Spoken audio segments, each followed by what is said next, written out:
ఈ త్రినాథ్ కావేరి వాళ్ళ ఇల్లు ఇదే అనుకుంటా. అరటి గెలలు ఇల్లు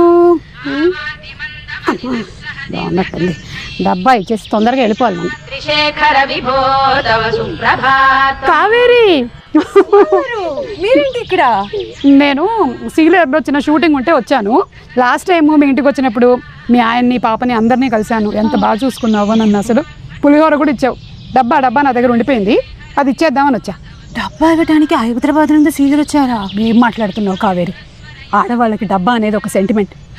20 రూపాయల డబ్బా కోసం 20,000 ఖర్చు పెట్టుకొని వచ్చా. నాకు అర్థమవుతుంది. అవును, మీ ఆయన తాగుడు మానేశాడా? మీరు రండి, కాఫీ పెట్టాలి. త్రినాథ్ గారు బాగున్నారా అండి? నానా బాగున్నావా? గుర్తున్నానా? లాస్ట్ టైం వచ్చేసి వెళ్ళాను కదా.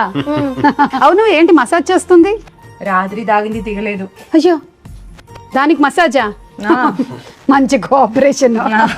త్రినాథ్ గారు అరటి పండ్ల వ్యాపారం అది బాగా నడుస్తుందండి? బ్రహ్మాండం. అది తాగడం అది ఇంకా మీరు మానేయలేదు? అప్పుడప్పుడు అలా.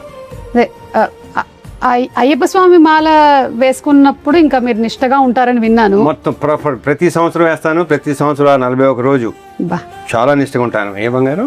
చాలా మంచి అలవాటు అండి అసలు. నిజంగా మా నాన్నగారు కూడా అయ్యప్ప స్వామి మాల వేసుకునేవాళ్ళు 41 రోజులు. ఆయన కూడా అంతకు ముందు వెనక. మీరు నాన్న కూడా?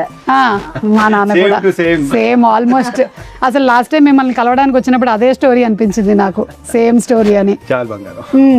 కాదు, మీకు గొడవలు ఇంకా అవుతున్నాయా? ఇదో ప్రాబ్లం. ఎవరు? ఇది అదంత క్యూట్ గా ఉంది. ప్రాబ్లం ఏంటి? క్యూట్ కాదు, పెద్ద గొడవ చిన్న గొడవ. త్రినాథ్ గారు, ఎప్పుడు ప్రతి ఇంట్లో ఉండేటువంటి గొడవలేనండి. ఎవరింట్లో లేవు చెప్పండి గొడవలు? అందరి ఇళ్లలో ఉంటాయి గొడవలు. నేను జస్ట్ వచ్చే ముందే మా ఇంత గొడవ పడొచ్చా? ఓకేనా? షార్ట్ అయిపోయింది, మీది కొంచెం ఇంప్రూవ్ అవ్వాలి, ఆ తర్వాత చూసుకుందాం. నువ్వు ఆలోచించుకోవచ్చేవా? నాకు ఎందుకు, ఏం చేయాలో చెప్పు అంటారు. చెప్పినప్పుడు సుమా నాకు ఆల్మోస్ట్ సినిమా చూపించాడు. నాకు తెలిసి ఇంకా అంతకంటే బాగా ఎన్హాన్స్ అయిందని నేను నమ్ముతున్నాను. మంచి ఎమోషనల్ రైడ్ అవుతుంది. మరణదొక్క మనసులే మన వెళ్దామా?